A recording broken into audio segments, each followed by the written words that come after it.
Hi guys, good afternoon. So let's go. Guru, what is the definition of audit? Guru? Examination of financial information of any entity, whether appropriate or not.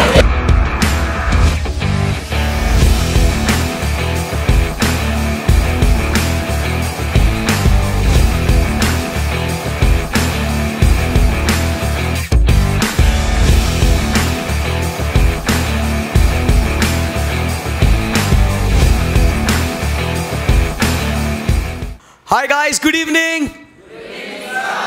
थोड़ा इधर हट जाओ बच्चों तुम. हाँ हाँ वापस से खेलते हैं. Hi guys, good evening. So yesterday we completed with two important standards और वो दो standards कौन से थे बच्चों? Essay number 200 and 210. ये दो standards हमने पढ़े थे. आज हम लोग Essay 200 की सीरीज को कंटिन्यू करेंगे और आज हम लोग एक बहुत ही important standard के बारे में बात करेंगे. वो होगा आपका Essay number 220, the next in the lot. Essay number 220 जो बात करता है about quality control on audit of financial statements. ज़्यादा बड़ा नहीं है ये स्टैंडर्ड, है ना बच्चों? देखते वाला इसको कितना है, क्या है इसके अंदर. सो Essay 220 quality control for audit of financial statements. अपने को रिक्वायरमेंट देखना है और वाह यार कितना कितना सा है वो, अमेजिंग. अरे 10 पॉइंट, बस 10 पॉइंट है इसके अंदर, बस वेरी सिंपल है ना, राइट. सो अब हम लोग पहले क्या करेंगे, पूरा इसको समझेंगे. अब समझने से पहले आपको एक चीज़ में फिर से ध्यान दिला दूं जो कल अपनी बात हुई थी. एसेज एप्लीकेबल होते हैं when we do what, audit. Simple सी बात है, where we are providing what, reasonable assurance. And दूसरा जो है ये ऑडिट किस पे हो रहा है, ये ऑन फाइनेंशियल स्टेटमेंट्स. आपको याद होगा जब हमने कल डिस्कशन किया था तो उसके अंदर हमने क्या बोला था कि जब हम लोग फाइनेंशियल स्टेटमेंट्स के ऊपर, हिस्टोरिकल फाइनेंशियल स्टेटमेंट्स के ऊपर रीजनेबल अश्योरेंस देने वाला काम करते हैं तो उस घड़ी उस समय जो एक्टिविटी हम लोग करते हैं वो कौन सी एक्टिविटी है, ऑडिट की, बराबर. और उस समय पे एप्लीकेबल क्या होता है, स्टैंडर्ड्स ऑन ऑडिटिंग. सो यहाँ पे हम लोग quality control for audit of financial statements, मतलब सिंपल सी बात है कि जब हम लोग ऑडिट कर रहे हैं on financial statements, it is the responsibility of the engagement partner to make sure that the quality is achieved. आई बात समझ में आपको? यस. सो अब हम लोग इस स्टैंडर्ड को पढ़ते हैं, एकदम अच्छे से समझते हैं. पहले मैं आपको पूरा समझाता हूं एंड टू एंड. बहुत बड़ा चार्ट बनेगा, ऑब्वियस सी बात है, क्योंकि 10 पॉइंट है उसके अंदर अपने को पढ़ने हैं. सो पूरा वो चार्ट अपना बनेगा. वो चार्ट अपना पूरा बनने के बाद फिर आप लोग क्या करेंगे, उसको आप नोट करेंगे. पहले आपको आराम से कॉन्सेप्ट को सुनना है, लिखना है, फिर उसके बाद हम लोग नोट से पढ़ेंगे उसको. Shall we start guys? Yes. So SA number 220 जिसका नाम क्या है बच्चों, quality control for audit of financial statements.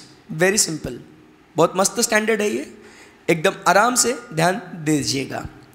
So quality control for audit of financial statements. So दोस्तों क्या कहते हैं, ध्यान से सुनना. सबसे पहले यहाँ पे हम लोग एक पर्सन को इंट्रोड्यूस करते हैं. वो जो पर्सन है वो कौन है, जिसको हम लोग नाम देंगे, we will call him as what, the engagement partner. क्या नाम होगा उसका, एंगेजमेंट पार्टनर. Very good. और इस एंगेजमेंट पार्टनर के साथ और बहुत सारे लोग होते हैं जो उसके साथ काम करते हैं. इन्हें हम लोग क्या नाम देंगे, एंगेजमेंट टीम. बहुत सही. सो यहाँ पे ये काम करने वाले दो लोग हैं, engagement partner and engagement team, बराबर. सो यहाँ पे जो एंगेजमेंट पार्टनर है ना, इस एंगेजमेंट पार्टनर के ऊपर हम लोग लगाते हैं एक लीडरशिप रिस्पॉन्सिबिलिटी.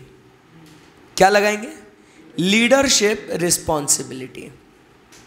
वो रिस्पॉन्सिबिलिटी ये एंगेजमेंट पार्टनर, सिंस ये लीडर है ना, he is going to lead the audit, बराबर. तो इसके ऊपर हम लोग एक लीडरशिप रिस्पॉन्सिबिलिटी लगाते हैं. क्या रिस्पॉन्सिबिलिटी लगाते हैं कि बाबा तू जो लीडर है ना, you have to take the responsibility that the quality on each audit assignment will be complied by you. आई बात समझ में? It is the responsibility of that engagement partner.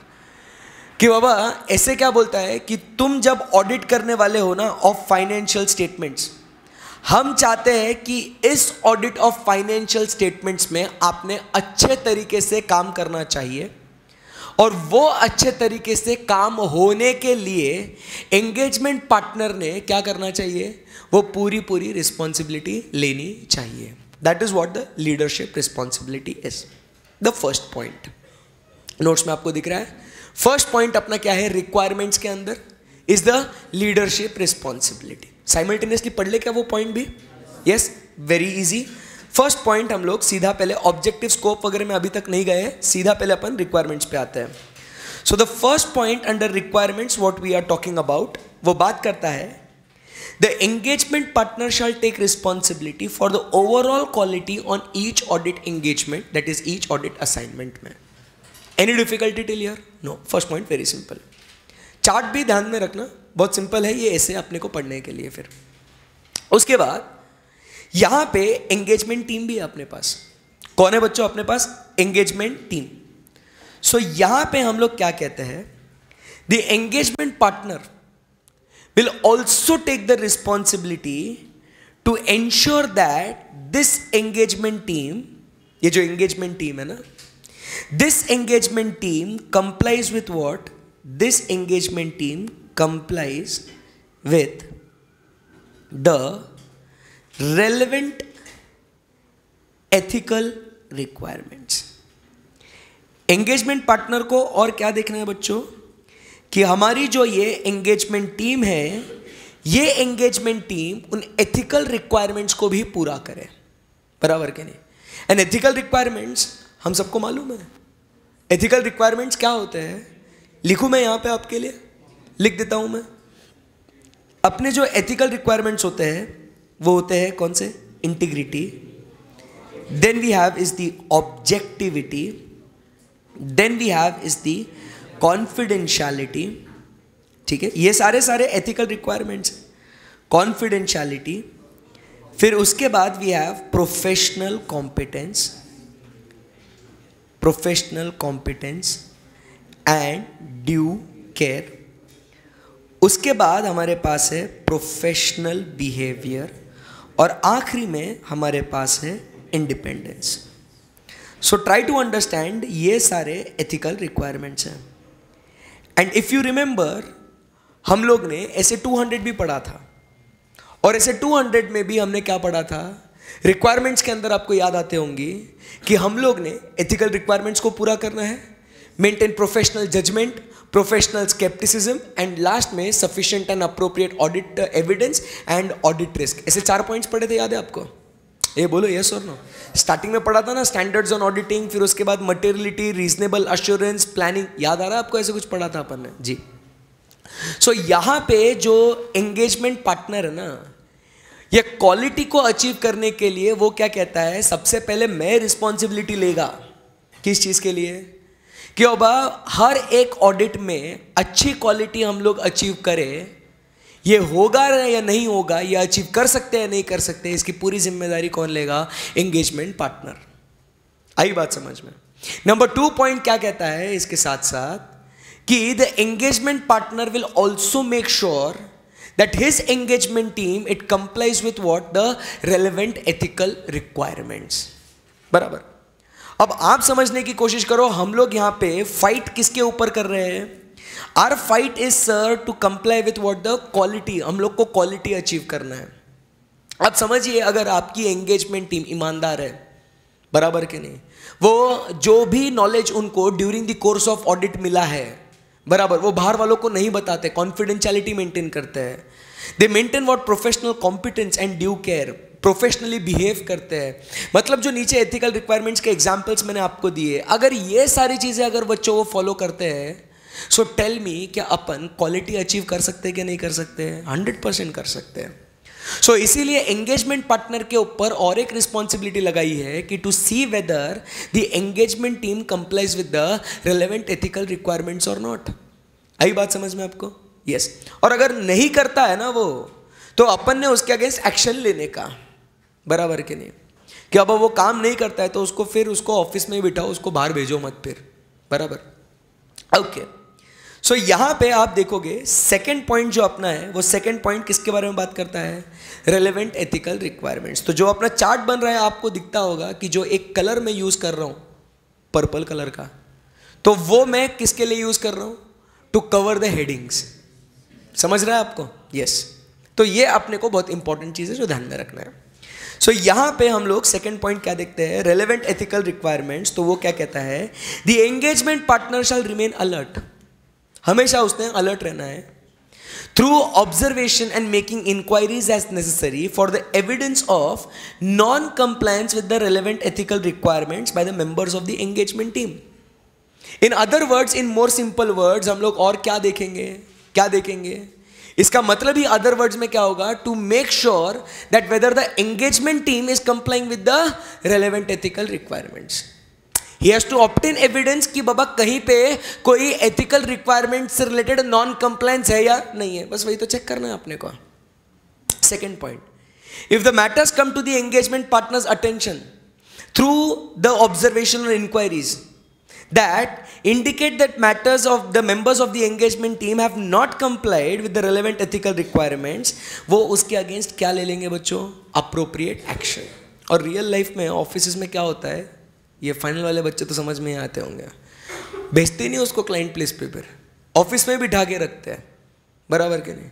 भाई तू कहीं क्लाइंट वाइंट के जाने के लायकी का नहीं है, तू ऑफिस में ही बैठ, फाइलिंग कर, टाइपिंग का काम कर, बराबर के नहीं? ये सारा काम करते वो बाकी के पार्टनर्स के साथ डिस्कशन करके उस आर्टिकल की कैसी वाट लगाने की है, बराबर से उधर डिस्कशन होता है। अब देख लेना, जो आर्टिकल ठीक से काम नहीं करता ना, बराबर एक्शन लिया जाता है उसके अगेंस्ट। सो यहाँ पे हम लोग सेकेंड पॉइंट, ये रेलेवेंट एथिकल रिक्वायरमेंट्स की बात कर रहे हैं। आई बात समझ में? Very important. अब इसके अंदर आप अगर देखोगे, जैसे हमने एथिकल रिक्वायरमेंट्स की बात करी, सो इसके अंदर एथिकल रिक्वायरमेंट्स में अपन ने एक इंपॉर्टेंट पॉइंट जो ऐड किया, वो किसके बारे में था? Independence. That is also one important point, independence. तो यहां पे हम लोग क्या कहते हैं? सबसे पहले हमें कोई भी क्लाइंट एक्सेप्ट करने के पहले, ये तो अंदर की बातें है कि हाँ बाबा हम लोग एथिकल रिक्वायरमेंट्स को पूरा करेंगे, हम लोग क्वालिटी को पूरा करेंगे, बट कोई भी क्लाइंट को हाँ बोलने के पहले आपने सबसे पहले जो चेक करना है ना, वो क्या चेक करना है आपने? इंडिपेंडेंस। कि क्या आपको अच्छे से काम करना दिया जाएगा या नहीं। We have to check the independence requirement. Sir मतलब क्या है? सीधा हमें जो काम करना है ना हमारे क्लाइंट का, वो किसी भी दबाव के अंदर आके काम नहीं करना है। जो हमें लगता है, जैसे हमें लगता है हम वैसा काम करेंगे, बराबर के नहीं? So before we communicate, try to understand, before we communicate, जो नेक्स्ट पॉइंट में लिख रहा हूं, नोट्स में देखते रहना, before we communicate any acceptance and continue with the client relationship. ऐसा दिख रहा है कि आपको पॉइंट? बोलो यस और no. Before we accept and continue with the client relationship, अपने को सबसे पहले चेक करना है कि क्या हम लोग वहां पे इंडिपेंडेंट रह सकते हैं या नहीं। Because independence is very important to achieve what? Quality. If you are not independent, if you are under the pressure of anyone else, you cannot work how you want to work. How will you achieve the quality then? Not possible. So therefore it is very much of importance that आपने independence requirement आपकी fulfil होती है या नहीं होती है, उसको check करना। So that is what SA 220 which aims for quality tells you कि बाबा it is of paramount importance that you have to check what? Independence. The question is, sir how do we ascertain actually whether we are independent or not in respect to the client, बराबर, of whom we are going to conduct the audit. So इसके लिए सबसे पहले हम लोग को क्या कहा जाता है कि इंडिपेंडेंस को चेक करने के लिए what you do is you obtain information from the firms and the network firms. क्या करना है आपको? सबसे पहले आपको कहते हैं you obtain the information from the firms and the network firms. इसका मतलब क्या है सर? Try to understand. जब भी हम किसी क्लाइंट को अपना एक्सेप्टेंस कम्युनिकेट करते हैं ना, before acceptance there is an ethical requirement in our professional ethics that we need to communicate with the previous auditor, with the retiring auditor. मतलब क्या है, अगर आज मुझे कोई अपॉइंट करता है कि sir you are appointed as the auditor of XYZ limited company, emotional होके मैं लगे हाँ नहीं बोल सकता, हाँ चलो मैं ऑडिट करता हूँ आपका, ऐसा नहीं होएगा। मुझे क्या करना पड़ेगा मालूम है? सबसे पहले जो इस कंपनी का पहला जो ऑडिटर था ना, मुझे उससे कम्युनिकेट करना पड़ेगा। I need to obtain information from those firms कि भाई तुमको क्यों निकाला गया या तुमने रेजिग्नेशन क्यों दिया, ऐसा आखिर क्या हुआ था जिसके वजह से आपको वो असाइनमेंट, वो एंगेजमेंट आपको छोड़ना पड़ा? क्या आपको फीस नहीं देते थे? क्या आप पे लिमिटेशन, रिस्ट्रिक्शन लगाते थे? ऐसा हुआ क्या आखिरकार? बताइए आप हमें, बराबर के नहीं? बिकॉज ट्राई टू अंडरस्टैंड, जो उन्होंने, वो क्लाइंट ने जो प्रीवियस ऑडिटर के साथ किया, स्वाभाविक तौर पे वो आपके साथ भी वैसा ही कर सकते हैं, बराबर के नहीं? सो हम लोग इस क्लाइंट से रिलेटेड इंडिपेंडेंट रह सकते हैं या नहीं रह सकते, ये अपने को चेक करने के लिए we need to obtain information from the firms and the network firms. आई बात समझ में आपको? जैसे ही हम लोग अब ये नेटवर्क फर्म्स की जब बात करते हैं ना, तो नेटवर्क फर्म्स मतलब क्या होता है? एसोसिएटेड फर्म्स होता है, बराबर कि नहीं? जैसे अभी हम लोग कहे अर्नस्ट एंड यंग, तो उनसे अफिलिएटेड बहुत सारे चार्टर्ड अकाउंटेंट फर्म्स अफिलिएटेड होते हैं जो उनको सर्विसेज प्रोवाइड करते हैं। सो उन्हें हम लोग क्या कहते हैं? नेटवर्क फर्म्स, बराबर कि नहीं? सो यहां पे जब हम लोग उनसे इंफॉर्मेशन ऑब्टेन करते हैं, पता चलता है कि शायद वो प्रीवियस ऑडिटर के ऊपर कुछ रिस्ट्रिक्शन लगाया गया होगा, उसको अनडिस्प्यूटेड ऑडिट फीस नहीं पे करी गई होंगी, ऐसा कुछ भी अगर होता हुआ होगा, तो यहां पे once we come to know about these threats कि यार पिछले ऑडिटर के साथ कुछ गलत हो गया था, क्या करें आप? उस घड़ी, उस समय what we do is we evaluate. क्या करते हैं अपन? We evaluate what? The threats of identified breaches. क्या करते हैं हम लोग? We evaluate the threats of those identified breaches. मतलब कि अच्छा पिछले वाले के साथ ऐसा हुआ, अब आइडेंटिफाई हो गया ना वो, बराबर के नहीं? कि उसने उसके साथ ऐसे लिमिटेशन लगाया था, रिस्ट्रिक्शन लगाया था, फलाना ढिमकाना। सो अपने लिए उसका कितना इंपैक्ट होगा, वी इवैल्यूएट दैट। हम लोग उसके ऊपर चर्चा विमर्श करते हैं। स्टैंडर्ड समझ में आ रहा ना? हम लोग क्वालिटी को अचीव करने के लिए ये सब मेहनत कर रहे हैं। सो पहले एंगेजमेंट पार्टनर ने रिस्पॉन्सिबिलिटी लिया, एंगेजमेंट टीम को बोला you comply with the relevant ethical requirements. Client को हाँ बोलने के पहले हम लोग चेक करेंगे इंडिपेंडेंस।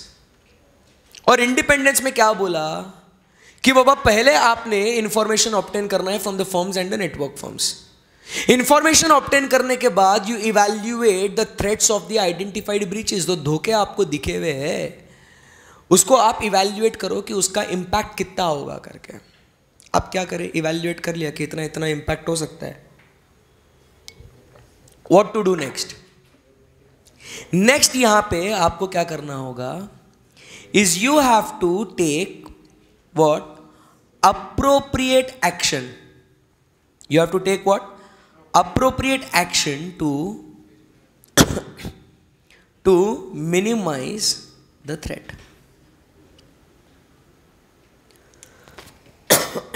आई बात समझ में आपको?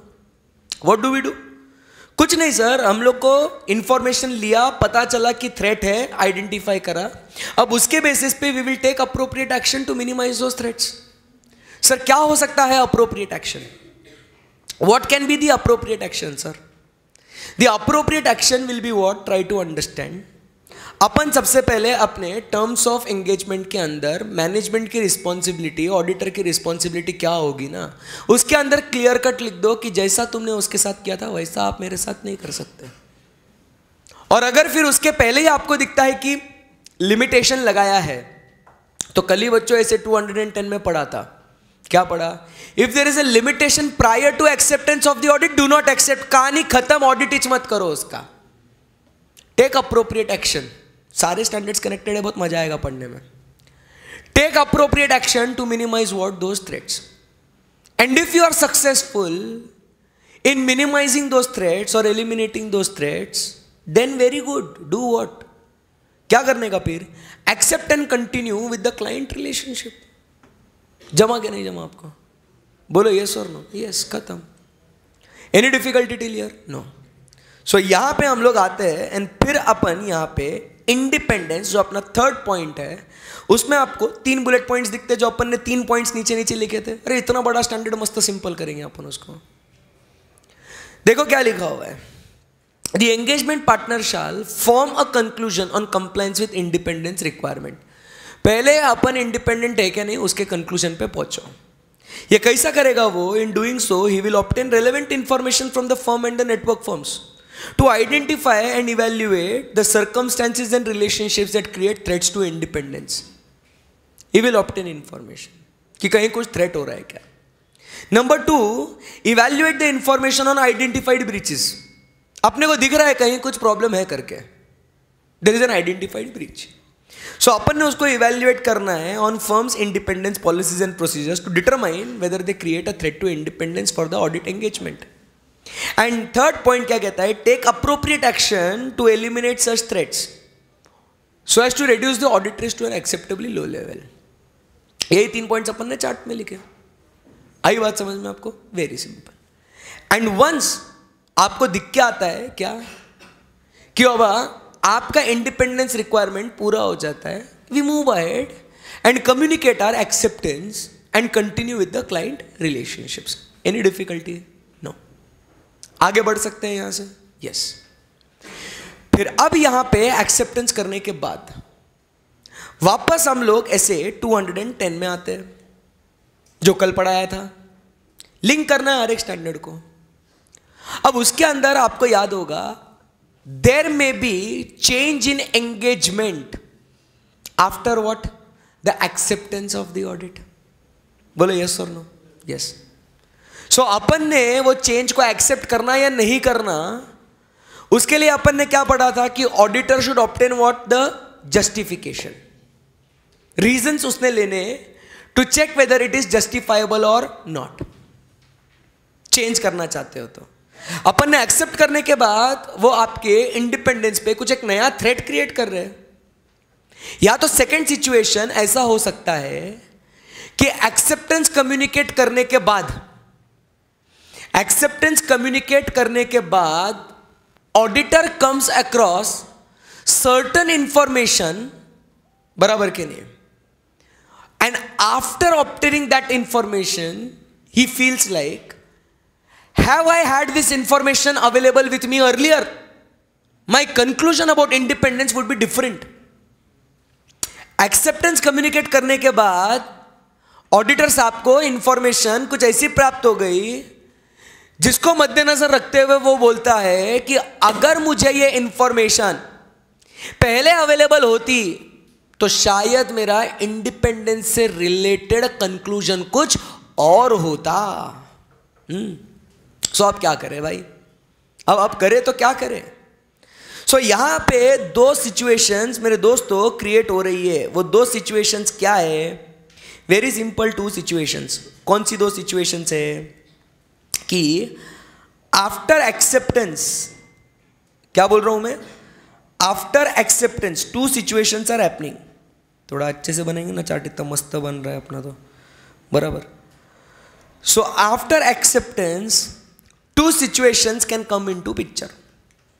2 सिचुएशंस कौन सी है? एक तो auditor continues to be independent और auditor does not continue to be independent. सही बात है ना? बोलो यस और नो? यस। सो यहां पे हम लोग 2 बातें लिखते हैं। एक यहां पे बात लिखते हैं, auditor does not continue to be independent, और यहां पे हम लोग लिखते हैं auditor continues to be independent. सही बात है एकदम। अब दोस्तों जब auditor continues to be independent after acceptance, कोई प्रॉब्लम नहीं है, अपना काम कंटिन्यू करो। बोलो यस और no? Yes, there is no problem. But यहां पे if the auditor does not continue to be independent, there is a trouble. Maybe we need to withdraw from the engagement, we need to give the resignation, or we need to give what? A qualified disclaimer of opinion. कुछ भी देना पड़ सकता है. So in this case, what we have to do, again we have to take appropriate action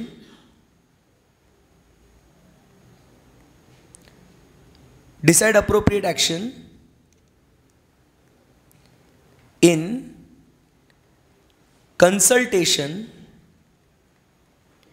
with others in the firm. सही बात है ना? क्योंकि वो एंगेजमेंट पार्टनर खुद अकेला थोड़ी डिसीजन लेगा, उसको बाकी लोगों के साथ मिलके उसको वो डिसीजन लेना पड़ेगा उसको. So he will take appropriate action in consultation with the others in the firm. आई बात समझ में आपको? यस. सो यहां पे आपको acceptance and continuance of client relationships and audit engagement में आपको दो बातें दिखती है. यहां पे दो पॉइंट्स है. The engagement partner shall be satisfied, मतलब what? He continues to be independent. He is satisfied that appropriate procedures regarding acceptance and continuance of client relationship and audit engagements have been followed. Okay, satisfy करो, बराबर है ना सब. But if the engagement partner obtains information that have caused the firm to decline the audit engagement, had the information been available to him earlier, उसको accept करने के बाद कुछ इंफॉर्मेशन प्राप्त हुई है जिससे उसको क्या लगता है कि अगर मेरे पास ये इंफॉर्मेशन पहले अवेलेबल होती तो शायद मैं वो ऑडिट एक्सेप्ट नहीं करता. बराबर कि नहीं? So what to do now? वो कहता है he shall communicate that information promptly to the firm so that the firm and the engagement partner can take what the necessary action. कि बाबा हमने वो असाइनमेंट एक्सेप्ट करना या नहीं करना. आई बात समझ में आपको? बोलो हाँ या ना? Very simple. सो बट अब यहां पे अगर सब कुशल मंगल है, कोई टेंशन नहीं है, सब बढ़िया है, auditor continues to be independent, तो इस घड़ी इस समय क्या हो जाएगा? आप एरोस को देखते रहना, फ्लो फॉलो करते रहना. आपके लिए इतना बड़ा स्टैंडर्ड है ना, मैं बहुत ही सिंपल कर रहा हूं. मैं एक लूप में बना रहा हूं मैं उसको. ठीक है? सो अब अगर मैं दिखाऊं आपको तो मजाक मजाक में इतना पढ़ लिया अपन ने. सो अब यहां पे मेरा एरो कहां से आ रहा है? एंगेजमेंट टीम से नीचे आ रहा है. बराबर. If the auditor continues to be independent. सही है ना? सो फिर अपने को यहां पे क्या करना है? Now it is time that we do what? Assignment of engagement team. मतलब क्या करना है अभी अपने को कि अब भैया सब बराबर है, एकदम बढ़िया हो रहा है, एकदम ऊपर वाले की दुआ से. तो बस फिर अभी अपन ने क्या करना है कि अब अपने को काम करने के लिए वहां पे लोग भेजने पड़ेंगे ना. So there will be assignment, deployment of engagement team. भेजो ना उनको काम करने के लिए. बट फिर again the important point is what? when you select the engagement team, they should have that necessary professional competence as well. Knowledge होना चाहिए उनको, what work they are doing or what is expected from them. या तो उनको ये मालूम होना चाहिए कि अपने ऑडिट के ऑब्जेक्टिव्स क्या है, अपने ऑडिट के गोल्स क्या है. मैं एंगेजमेंट टीम को भेज देगा, बट अगर उनको क्या काम करना है उसका अगर नॉलेज ही नहीं है तो क्या वो लोग अच्छे से काम कर पाएंगे क्या? बोलो, कर पाएंगे क्या? नहीं. So assignment of engagement team should be such that they understand the audit objectives and issue the audit report appropriate in the circumstances. तब जाके quality अपना achieve हो सकता है. So the next point we see assignment of engagement team. सही है ना एकदम? The engagement partner shall be satisfied that the engagement team and any of the auditor's experts, valuers, architects, engineers, actuaries, experts, बराबर, who are not the part of engagement team collectively the appropriate competence and capabilities to, मतलब उनके पास क्या होना चाहिए, necessary competence and capability होना चाहिए, to perform the audit engagement with professional standards and regulatory and legal requirements. हमें हमेशा अपना जो audit है वो कैसे perform करना है, as per professional standards, that is the standards on auditing, and legal and regulatory requirements. आई बात समझ में? And plus they should enable the audit report appropriate in the circumstances. ऐसा अपने को अपना काम perform करना है, बराबर कि नहीं? Any difficulty? No. So अपन ने ऐसी एंगेजमेंट टीम सिलेक्ट करनी है जो क्या हो, कॉम्पिटेंट हो, केपेबल हो, साथ ही साथ वो कमिटेड भी हो. आई बात समझ में?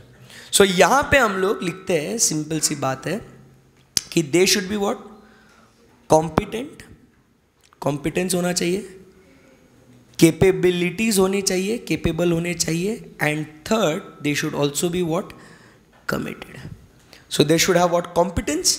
अपन कॉम्पिटेंस की जगह कॉम्पिटेंट ही लिख देते हैं. They should be what, competent, capable and committed. So ऐसी आपने वहां पे एंगेजमेंट टीम भेजनी है. वो कैसे काम करेंगे? As per the professional standards, legal and regulatory requirement, and issue audit report which is appropriate in the circumstances. आई बात समझ में आपको? यस. अब after there is assignment of engagement team, बराबर. अब ये एंगेजमेंट टीम वहां पे जाने के बाद डोंट यू थिंक अपन ने उनको क्या देना चाहिए, डायरेक्शन. भाई इस तरीके से क्वालिटी अचीव करना है ना, क्वालिटी अचीव करना है तो competent, capable, committed engagement team तो होना ही होना. बट जब वो जा रहे हैं वहां पे काम करने के लिए तो उन्होंने उनका काम कैसे परफॉर्म करना चाहिए उसका डायरेक्शन देना पड़ेगा कि नहीं देना पड़ेगा? देना पड़ेगा सर. डायरेक्शन के साथ ही साथ क्या सुपरविजन भी करना पड़ेगा क्या? सॉरी, पहले तो अपन इसका मेन पॉइंट लिखते हैं. बेसिकली अपने को ट्रैक रखना है इनके एंगेजमेंट परफॉर्मेंस, कि वो लोग बराबर से परफॉर्म करते हैं या नहीं.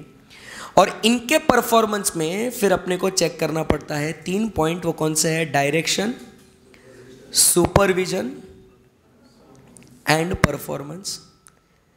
फिर ये होने के बाद हम लोग को इनके काम को क्या करना है? रिव्यू करना है. And third point, whether they have obtained the appropriate consultation और नॉट. ऐसा आपको उसके अंदर 3 पॉइंट दिखेंगे मॉड्यूल, अगर आप फॉलो करते होंगे तो. सो एंगेजमेंट परफॉर्मेंस अपने को चेक करना है और उसके अंदर क्या देखना है कि बाबा क्या उनको प्रॉपर डायरेक्शन, सुपरविजन मिल रहा है, नहीं मिल रहा है. फिर जैसा उनको बोला गया था क्या वैसा ही एक्चुअली वो लोग काम कर रहे हैं या नहीं कर रहे हैं, रिव्यू. एंड लास्ट में फिर अपन डिस्कस करेंगे अबाउट व्हाट, कंसल्टेशन. समझा नहीं समझा आपको? यस. सो यहां आते हैं हम लोग एंगेजमेंट परफॉर्मेंस में. देखो बहुत इजी है ना, स्टैंडर्ड एकदम, पूरा मस्त लिंक करके आराम से पढ़ेंगे. बड़ा है कोई फर्क नहीं पड़ता. एंगेजमेंट परफॉर्मेंस में first point, direction, supervision and performance. The engagement partner shall take responsibility that. Direction में क्या देखना है? देखो बहुत मजा आएगा. वही लिखा हुआ है कि the engagement shall be what, performed in accordance with what, the professional standards and regulatory and legal requirements. जैसा अपने को एंगेजमेंट टीम ने क्या काम करना चाहिए था, they should comply with the professional standards, legal and regulatory requirements, वैसा ही वो परफॉर्म कर रहे हैं या नहीं कर रहे, वैसा उन्होंने डायरेक्शन देना चाहिए. And so as to enable what, the audit report which is appropriate in the circumstances. आई बात समझ में आपको? यस. रिव्यू करना है as per the firm's policies and procedures to review on or before the date of the auditor's report. अपन ने review technically कब करना चाहिए? ऑडिट रिपोर्ट देने के बाद. हाँ क्या बोल रहे हो? सोच समझ के जवाब दो ना. अपने स्टाफ का रिव्यू कब करने का? ऑडिट रिपोर्ट देने के बाद, कि तूने बराबर से काम करा या नहीं करा. नहीं सर, कुछ भी बोल रहे हो. It should be done when? It should be done when? On or before the date of audit report. तब जाके पता चलेगा ना कि उन्होंने सही काम किया है या नहीं. Next. So, through review of the audit documentation and discussion with the engagement team, be satisfied that कि क्या उन्होंने sufficient appropriate audit evidence obtain किया है या नहीं. ये अपने को review करना है. पहले डायरेक्शन देना है किस चीज के लिए? डायरेक्शन देना है किस चीज के लिए? To make sure that their work is done in accordance with the professional standards, legal and regulatory requirements. Direction supervision इसके लिए करना है कि to make sure that audit report is given as appropriate in the circumstances. But फिर वैसा किया या नहीं किया है उसके लिए रिव्यू करेंगे. और रिव्यू कब करेंगे?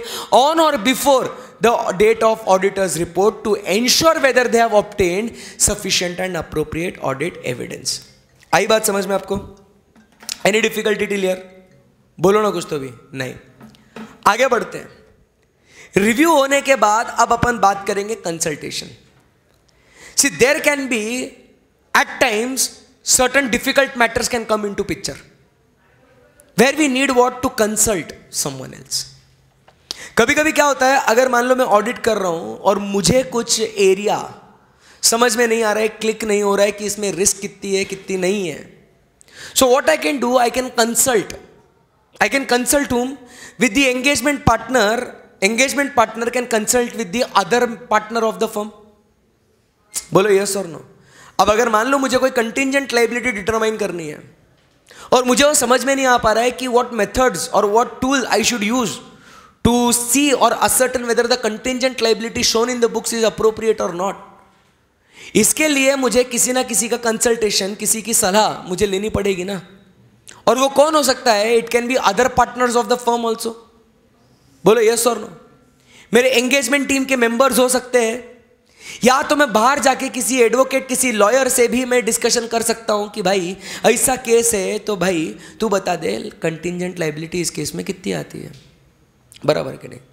सो हमें यहां पे क्या देखना है कि कभी कभी कोई मैटर्स में जो डिफिकल्ट मैटर्स है वहां पे हम लोग कंसल्टेशन लेते हैं. The consultation is within the firm, between the members of engagement team और outside the firm with the experts.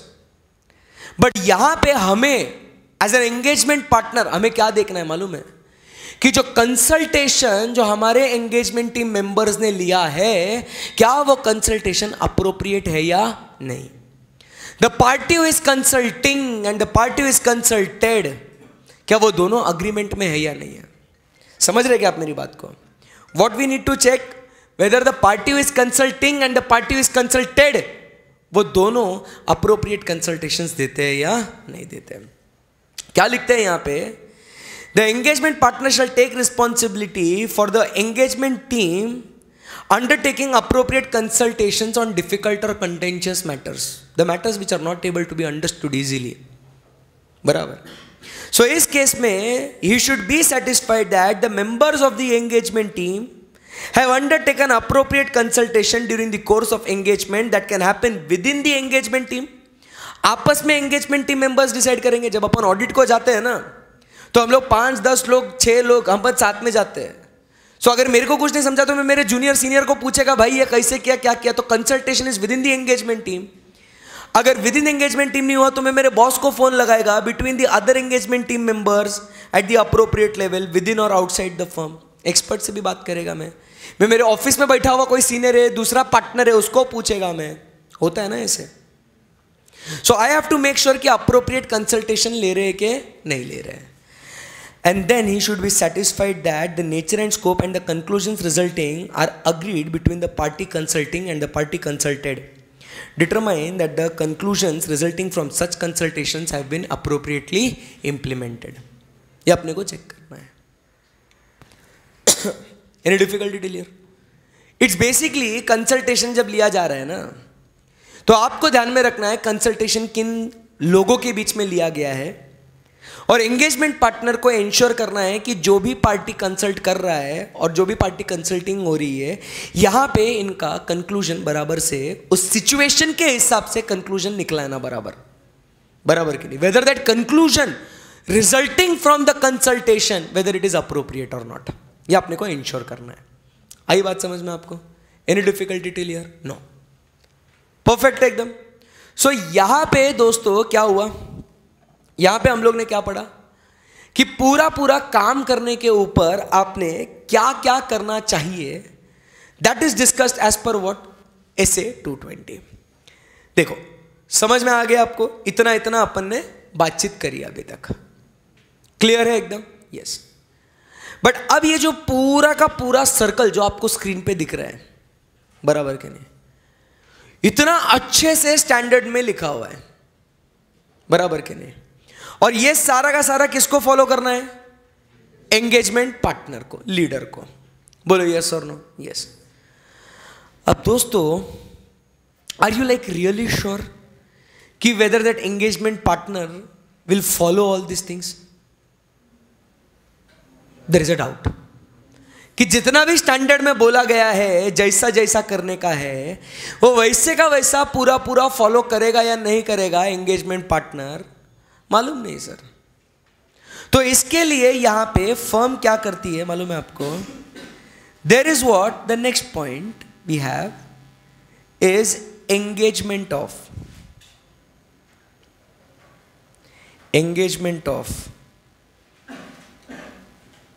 Quality control reviewer. यहां पे कौन आएगा? Quality control reviewer. Next point आपको दिखता है क्या कि ये पूरा पूरा एक्टिविटी फॉलो होता है या नहीं होता है, वो इंश्योर करने के लिए there should be what the engagement of quality control reviewer. है क्या ऐसा पॉइंट अपना? बोलो यस और no? The next point, first thing what we need to understand, who is the quality control reviewer. जो भी मेरे फाइनल के दोस्त हैं ध्यान से सुनिएगा, हमने दो टॉपिक्स पढ़े थे, पीयर रिव्यू और दूसरा क्वालिटी रिव्यू। वो पीयर रिव्यू होता है फर्म का, क्वालिटी रिव्यू होता है वो पर्टिकुलर असाइनमेंट का कि वो बराबर से हुआ या नहीं हुआ। बट वो जो क्वालिटी रिव्यूअर है वो इंस्टीट्यूट अपॉइंट करती है, करेक्ट है ना? Quality reviewer, yes. इस स्टैंडर्ड के अनुसार when there is a engagement of quality control reviewer ना, ये यहां पे जो क्वालिटी कंट्रोल रिव्यूअर होगा ना दोस्तों, ध्यान से सुनिएगा, और जो इंटर में है या आईपीसीसी में है वो लोग भी जरा ध्यान से सुनिएगा। सो यहां पे ये जो क्वालिटी कंट्रोल रिव्यूअर है ना दोस्तों, ये कौन होगा मालूम है आपको? He will be the partner of the firm only. कि मेरा जो एंगेजमेंट पार्टनर है, मतलब मेरा एक जो पार्टनर है, वो ये पूरा पूरा असाइनमेंट कर रहा है ना, ये वो उन पॉलिसीज एंड प्रोसीजर्स को फॉलो कर रहा है या नहीं कर रहा है, बराबर के नहीं, उसको इंश्योर करने के लिए हमारे फर्म में का ही एक पार्टनर को हम लोग बोलेंगे कि भाई तू जाके चेक कर ले कि ये सब कामकाज बराबर से हो रहा है या नहीं हो रहा है। सो ये क्वालिटी रिव्यू वाला पार्ट नहीं है, पीयर रिव्यू वाला पार्ट भी नहीं है। बट ये क्वालिटी कंट्रोल रिव्यूअर ये ऐसा चार्टर्ड अकाउंटेंट है जो अपने ही फर्म का एक पार्टनर है, जिसको हम बोल रहे हैं कि भाई वो एंगेजमेंट पार्टनर ने सही से काम किया या नहीं किया, जाके तुम चेक करो।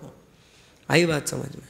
सो there will be engagement of quality control reviewer. तो आपको दिखता होगा यहाँ पे मस्त दोनों कॉफी पे बैठे हैं, यहाँ पे दिख रहा है क्या आपको? सो यहाँ पे दोनों आराम से मस्त हवा में बैठे, ठीक है, कॉफी पे बैठे हैं दोनों, ठीक है ना? So they are having a nice discussion, आराम से मस्त एकदम। सो अब यहां पे ध्यान से सुनिएगा, यहां पे हम लोग बोलेंगे कि ये कौन है? ऑडिटर, और ये कौन है? रिव्यूअर। मस्त चार्ट बनाते जाएंगे, मजा आएगा यार, पूरा स्टैंडर्ड दिमाग में बैठना चाहिए। सो यहां पे ये ऑडिटर है, वहां पे वो रिव्यूअर है। आई बात समझ में आपको? Very good. तो अब होगा क्या यहां पे? सो सबसे पहले यहां पे क्या होगा? ऑडिटर जो है ना, ऑडिटर, फर्स्ट पॉइंट ध्यान से सुनना, ऑडिटर जो है ये सबसे पहले असर्टन करेगा वेदर रिव्यूअर इज अपॉइंटेड। क्या करेगा वो? असर्टन करेगा वेदर रिव्यूअर इज अपॉइंटेड। अगर इंस्टीट्यूट ने अपॉइंट किया हुआ है तो उसके साथ भी यही बातचीत होगी, और अगर अपना ही कोई एंगेजमेंट पार्टनर है तो वो एस्टैब्लिश कर लेगा कि कौन है रिव्यूअर, क्या है करके। Ascertain whether reviewer is appointed.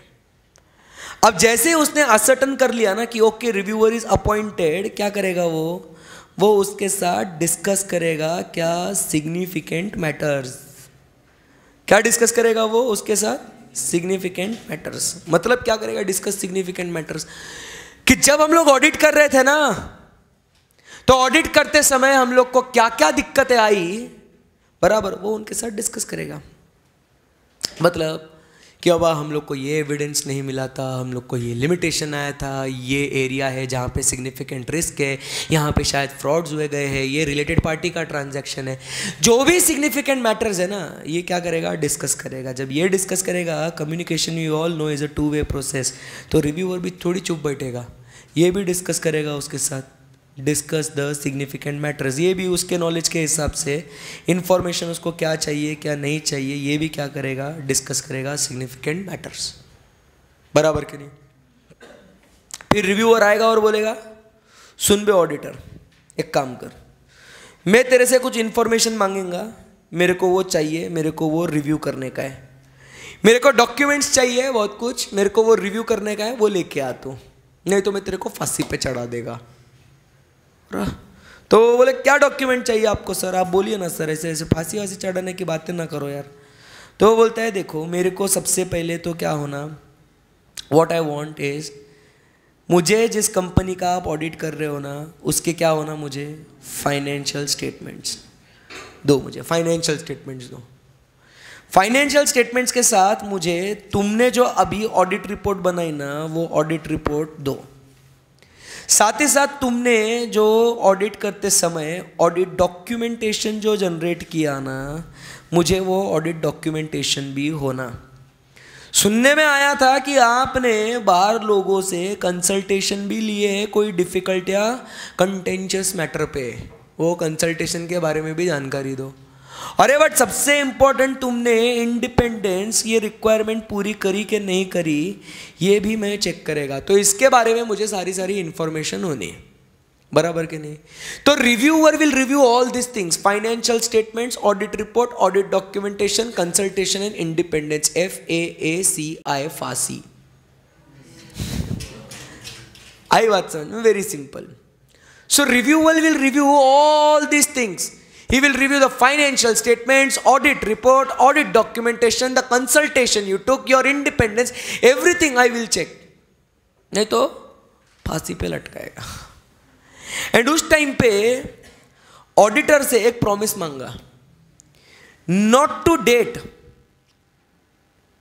Complete करने दो, रुको इमोशनल मत हो जाओ, not to date the audit report before review is completed. क्या कह रहे हैं अपन? Not to date, that is to basically sign or submit the audit report जब तक मेरा रिव्यू नहीं खत्म होता, क्योंकि क्वालिटी इंश्योर करना है ना बॉस, तो पहले मेरे को ये सब चीजें चेक करने दे, वो होने के बाद फिर तू क्या कर, तो ऑडिट रिपोर्ट साइन करके सबमिट कर देना। फिर लेट मी फर्स्ट इंश्योर कि बाबा क्वालिटी अचीव करा है या नहीं करा। आई बात समझ में? बोलो यस और नो? यस। फिर अब है ना, यहां पे एक तहलका हो सकता है। क्या हो सकता है? तहलका। वो तहलका ये हो सकता है that there can be what, difference of opinion. आपको मजा आ रहा है क्या जिस तरीके से मैंने पूरा कॉन्सेप्ट को लिंक किया है वो पढ़ने में, है ना? बहुत इंपॉर्टेंट है, 10-12 पॉइंट है, 10 ही पॉइंट है मेरे हिसाब से, बहुत सिंपल करेंगे। Now there is what difference of opinion. अब डिफरेंस ऑफ ओपिनियन मतलब क्या? Try to understand.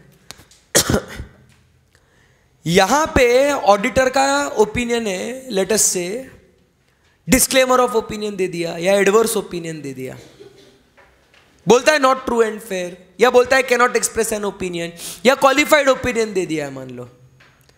बट जब रिव्यूअर ने पूरा पूरा रिव्यू करा ना, उस टाइम पे रिव्यूअर क्या बोलता है, no at this point of time I don't think that you should give qualified opinion but it should be what, disclaimer of opinion. कुछ भी अलग एक दिया होगा, उसके जगह पे कुछ और आएगा, ऐसा उसका कहना होगा। There is what difference of opinion, किसके बीच में, between the auditor and the reviewer. हो सकता है कभी कभी difference of opinion, the party is consulting and the party is consulted, उनमें भी हो सकता है। तुम किसी से कुछ सलाह मांग रहे हो, वो ऐसा बोलता है बट अपने को लगता नहीं ऐसा नहीं वैसा होना चाहिए हमारे हिसाब से, वहां पे भी डिफरेंस ऑफ ओपिनियन आ सकता है। मतलब एक्सपर्ट्स का कहना और आपका जो कहना है उसमें डिफरेंस ऑफ ओपिनियन आ सकता है, ऑडिटर का और रिव्यूअर के इसमें डिफरेंस ऑफ ओपिनियन आ सकता है। अरे अब ऐसा अगर डिफरेंस ऑफ ओपिनियन आ गया ना, इसको सॉल्व कैसे करें? तो कहता है ये जो डिफरेंस ऑफ ओपिनियन होगा, it will be solved as per the firm's policies and procedures, firm के पॉलिसीज एंड प्रोसीजर्स के हिसाब से। अरे सर इसका मतलब क्या है फर्म्स पॉलिसी एंड प्रोसीजर? अगर हमारे फर्म का पॉलिसी ये है कि जो ऑडिटर ने किया है अल्टीमेटली उसको फाइनल पकड़ो, तो हम लोग उसको फॉलो करेंगे। और अगर रिव्यूअर ने जो कंक्लूजन दिया है, हमारे फर्म का पॉलिसी है, रिव्यूअर जो बोलता है वो फाइनल पकड़ो, तो वो फाइनल पकड़ेंगे। आई क्या बात समझ में आपको? बोलो यस और no? Yes, very simple.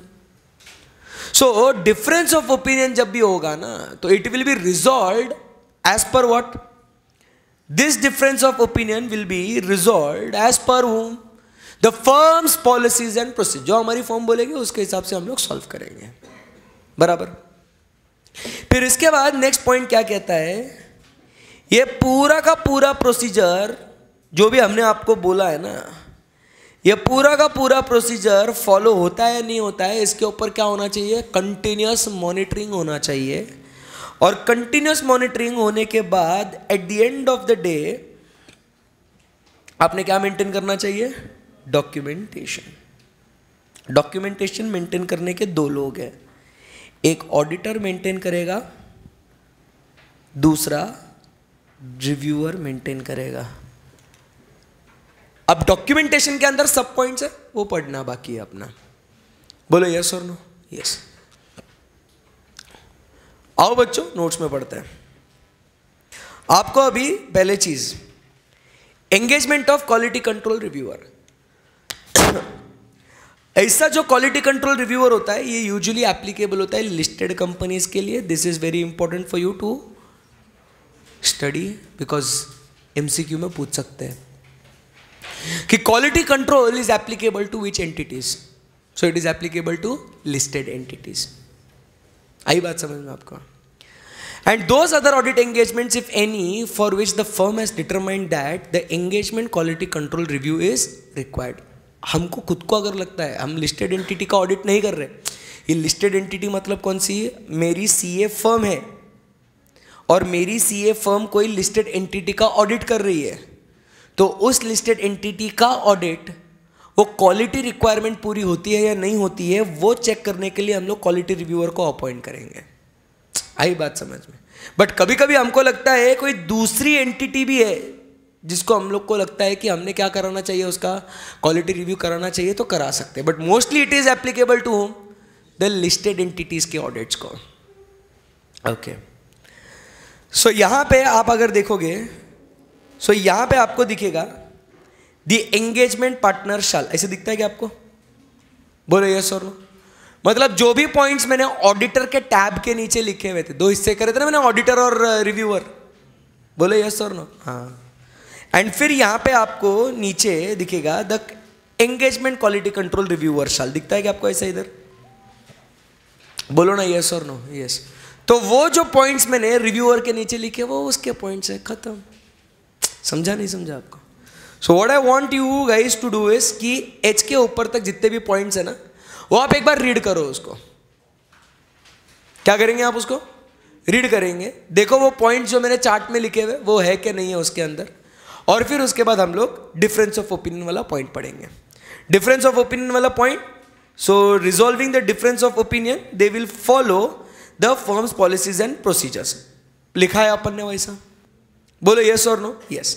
So there should be effective system of quality control for monitoring the entire system. बोलो यस और नो? ये भी पढ़ा है अपन ने. यस. एंड फिर लास्ट में डॉक्यूमेंटेशन में आपको दिखेगा ऑडिटर शाल डॉक्यूमेंट, और उसके बाद नीचे आपको दिख रहा है द रिव्यूअर शाल डॉक्यूमेंट. दिख रहा है क्या ऐसे? सो अब वो डॉक्यूमेंटेशन का पार्ट छोड़ के फिर एक काम कर लेना, आप ऊपर का जे के ऊपर तक पूरा पूरा जितना भी पेंडिंग है अपना पढ़ने का वो पढ़ लीजिए. फिर अपन डॉक्यूमेंटेशन वाला खेलते हैं.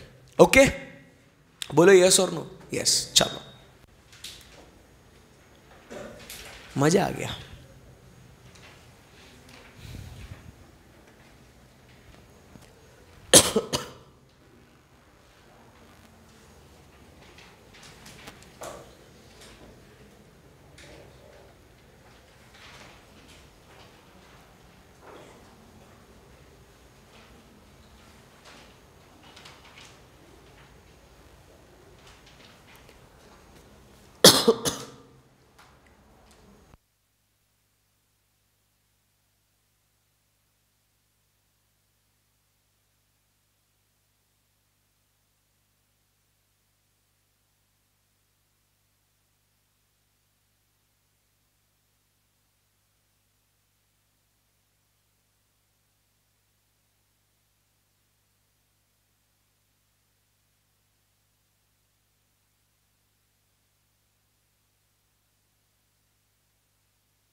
लिस्टेड एंटिटीज के लिए और जो लिखा हुआ है ना, तो अपन ने वो सारी क्लब करके एक लिख दिए. सो इधर वेज लिस्टेड हो अनलिस्टेड हो जो भी हो, अल्टीमेटली रिव्यूअर ये सारी चीज़ें रिव्यू करेगा. इसलिए आप देखोगे मैंने क्लब करके वो FAACI financial statements, audit documentation, audit report, consultation, independence. उसके अलावा आपको कुछ और पॉइंट नहीं दिखेगा. देखो, कोई रिपीट होगा, कोई एक्स्ट्रा ऐड होगा, बट अल्टीमेटली जो अपन ने जो लिखा है ना रिव्यू के लिए पॉइंट्स, सारे पॉइंट्स कवर हो गए.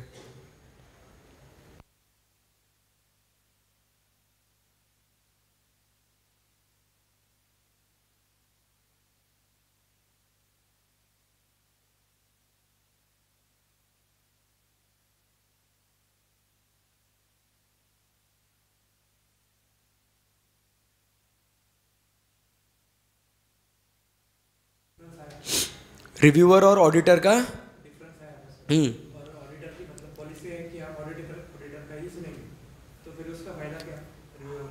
पॉलिसी फर्म की है, तो वो फर्म के सारे पार्टनर्स मिलके बनाते हैं और वो केस टू केस चेंज होगा. ऐसा नहीं होगा ना. अरे वो इसलिए तो कहा ना ये फर्म का आदमी है ना. सो it is the decision in the interest of the firm ना. तो रिव्यूअर का फायदा कैसे नहीं होगा? होगा. रिव्यू कराने का भी फायदा होगा. ऐसा नहीं है. चलो गाइस, हो गया पढ़ के कि पढ़ रहे हो अभी तक? पढ़ रहे. पढ़िए पढ़िए पढ़िए.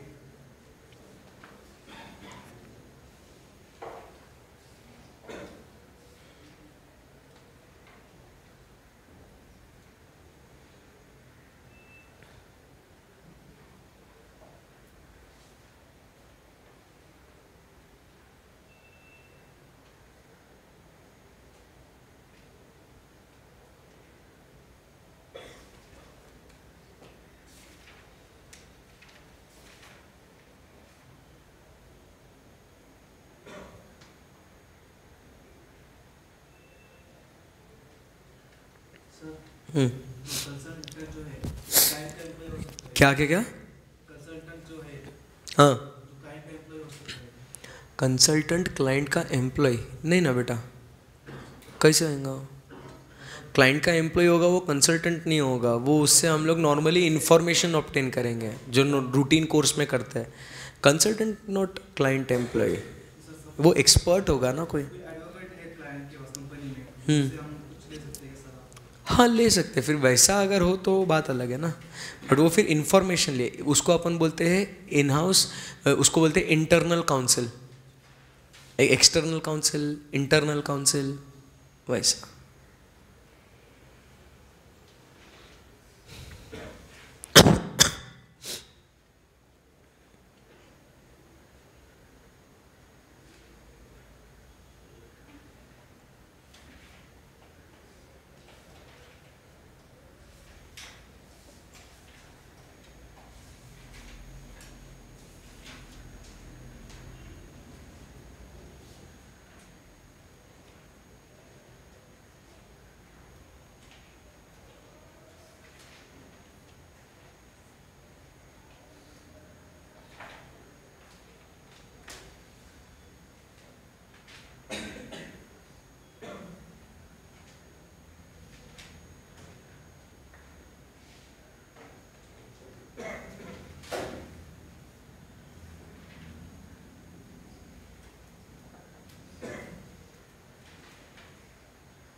Yes guys, over.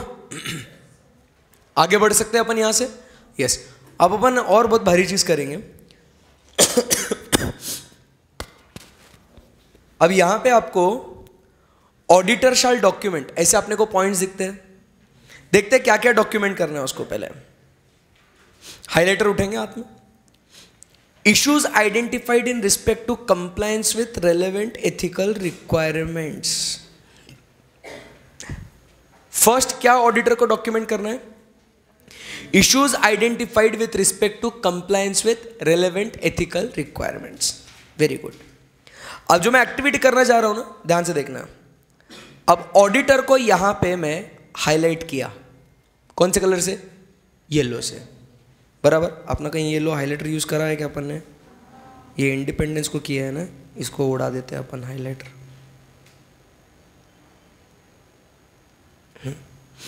तो अपन कहीं यूज नहीं करेंगे हाइलाइटर, सिर्फ ये। तो यहां पे अपन ने ऑडिटर का यहां पे हाईलाइट किया, ऑडिटर यहां पे, बराबर। अब अपने को पूरे चार्ट में कहीं पे भी compliance with relevant ethical requirement दिखता है क्या? है ना? हाँ। तो अब अपन क्या करेंगे? इसको अपन हाईलाइट करेंगे। Very good. Compliance with relevant ethical requirement. अब इसका मतलब क्या हुआ?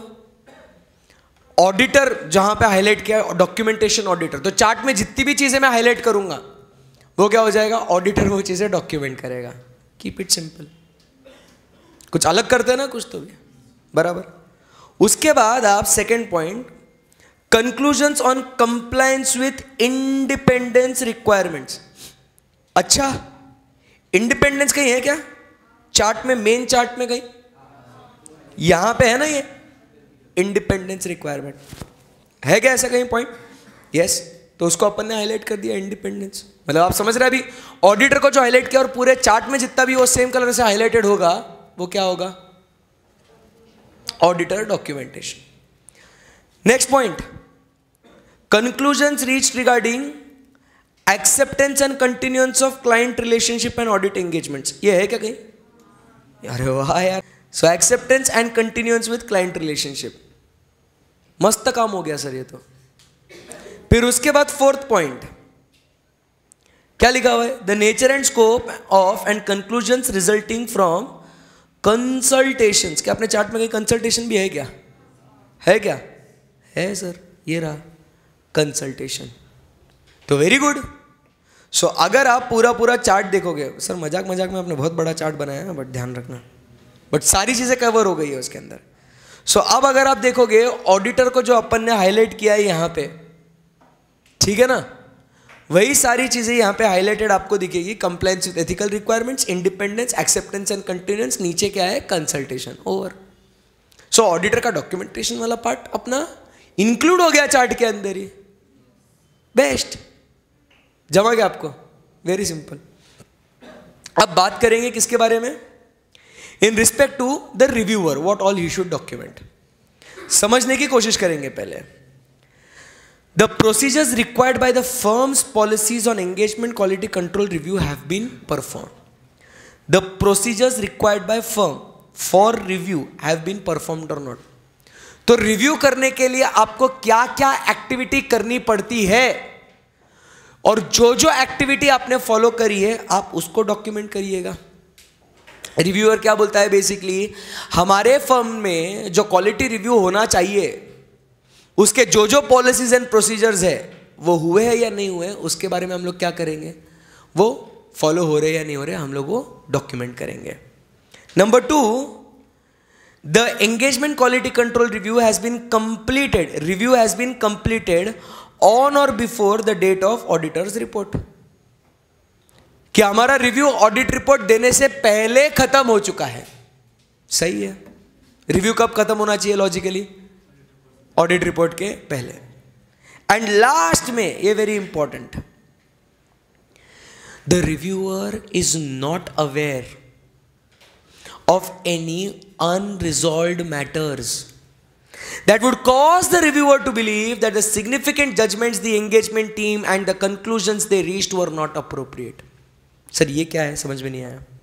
अब आपको याद है डिफरेंस ऑफ ओपिनियन हुआ था, और डिफरेंस ऑफ ओपिनियन में कभी कभी हम लोग वो कंक्लूजन ले सकते हैं जो ऑडिटर बोलेगा वो, और रिव्यूअर का नहीं सुनेंगे।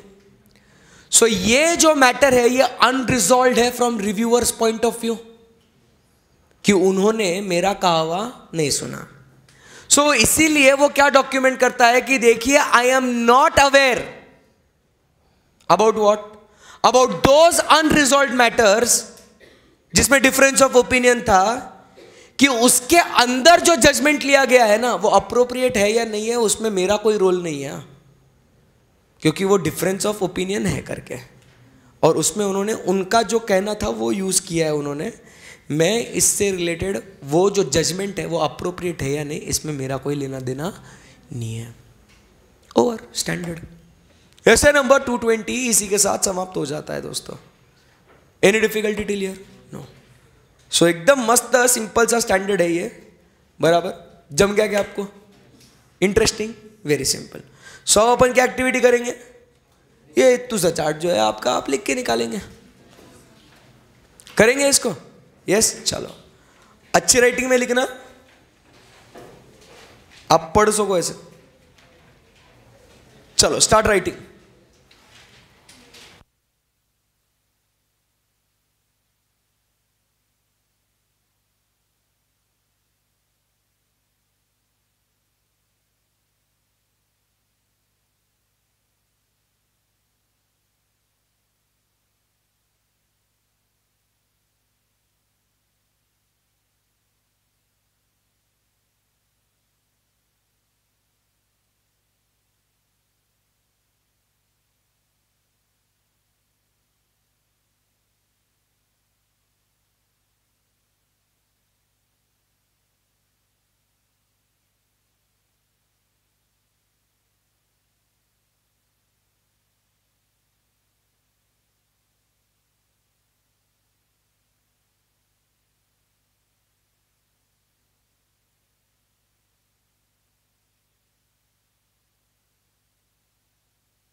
Yes guys, over.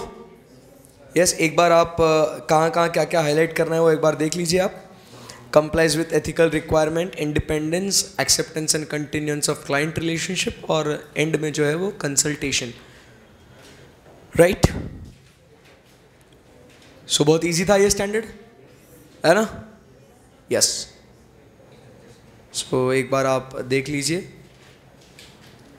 ऊपर क्या था, compliance with ethical requirements, independence, acceptance and continuance of client relationship, उसके नीचे जो है वो कंसल्टेशन। क्या करूं बेटा, जूम आउट करूं, बस सर ऐसे रहने दूं, तेरा बस चले तो तू दिन भर ऐसे ही इसको निहारता बैठेगा।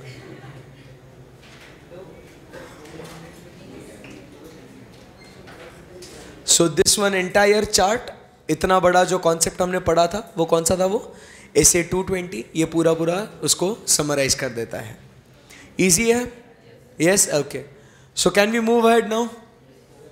बोलो, थके तो नहीं ना आप लोग, है ना? यस सर, थके नहीं ना?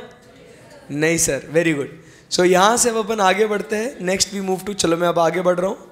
सो SA 220 समाप्त हो गया है अपना, और अब हम लोग यहाँ से अगले स्टैंडर्ड की ओर प्रस्थान कर रहे हैं, जो बहुत ही इंटरेस्टिंग छोटू सा एकदम पिद्दू सा स्टैंडर्ड है, that is SA number 230, right.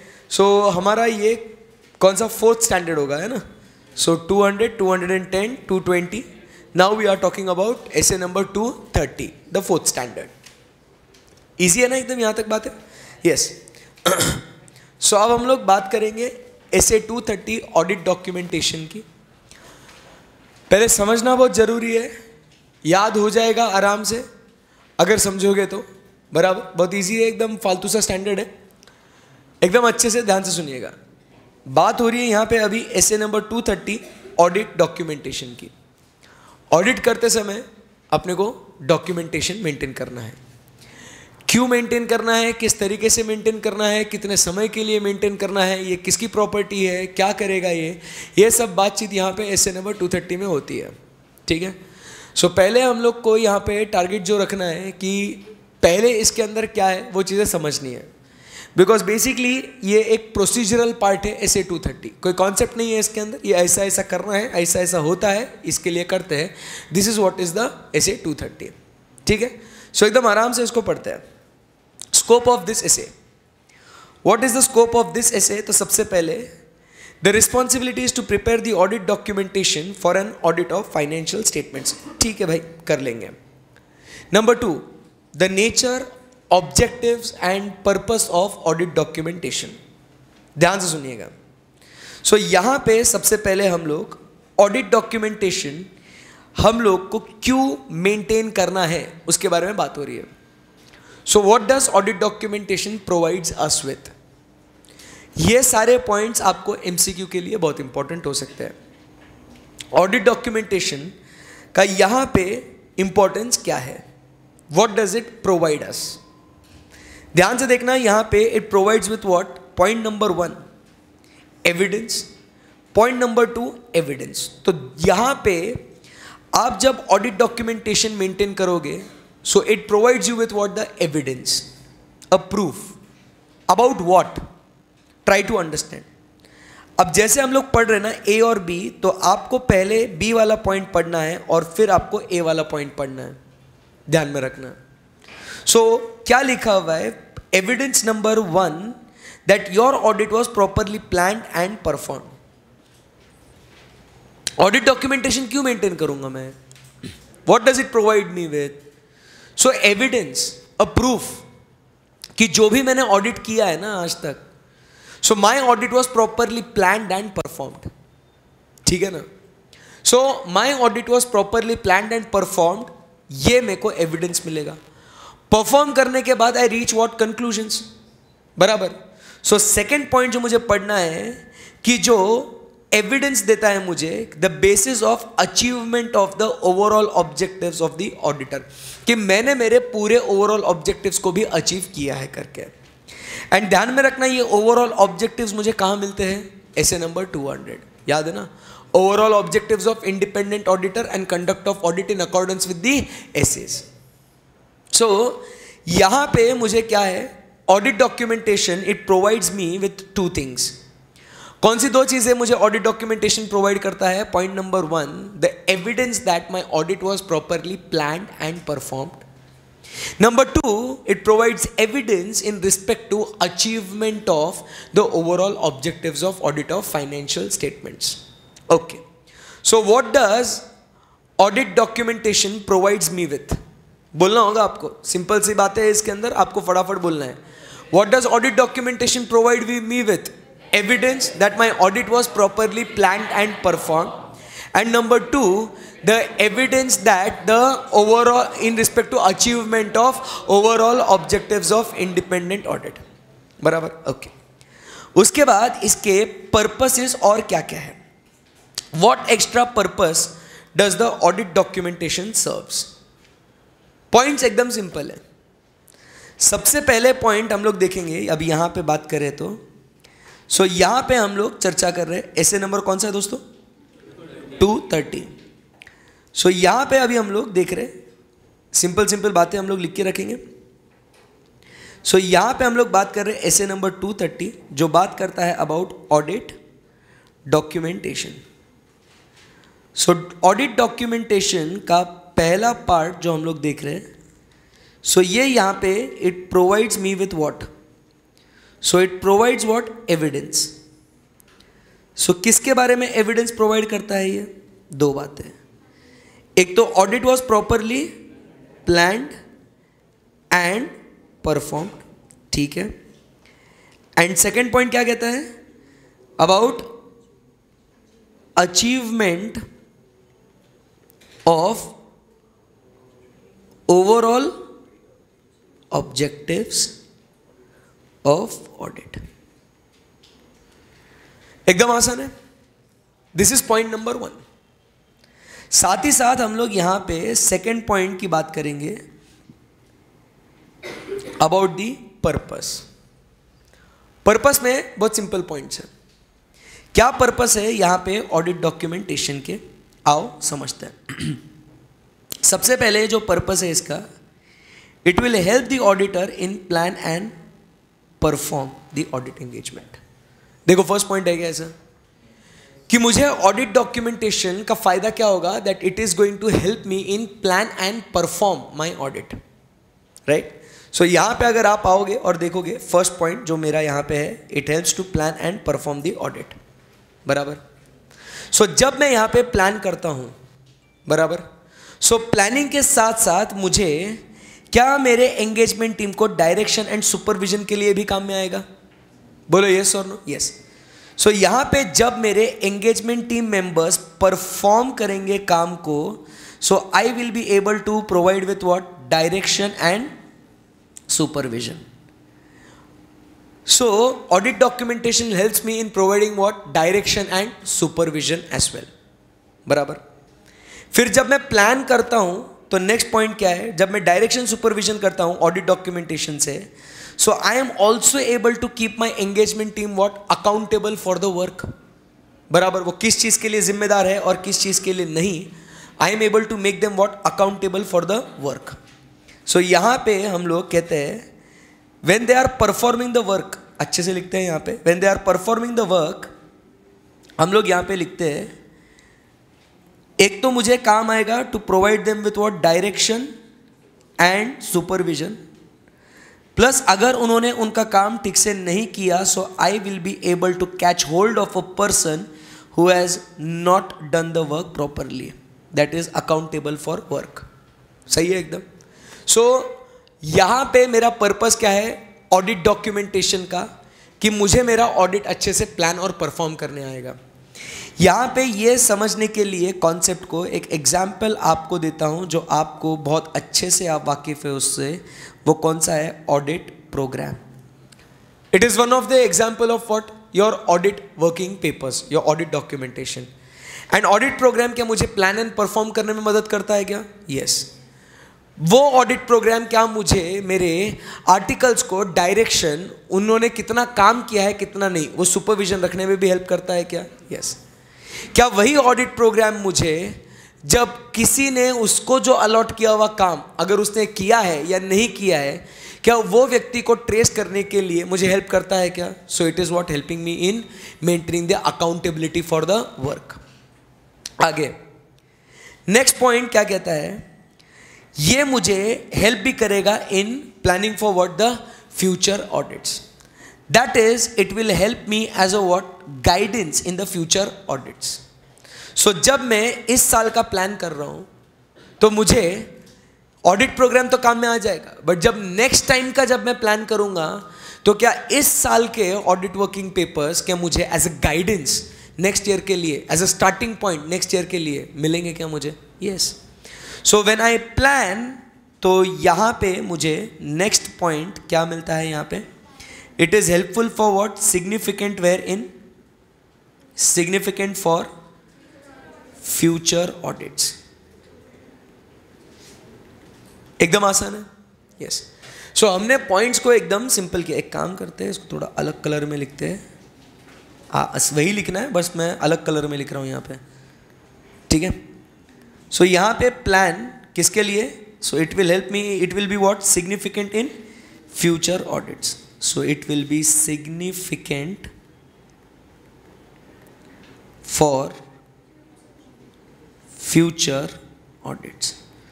सो मेरे यहां पे पर्पस में कितने पॉइंट्स हो गए? 1 2 3 4 पॉइंट हो गए। ध्यान से देखिएगा वापस से।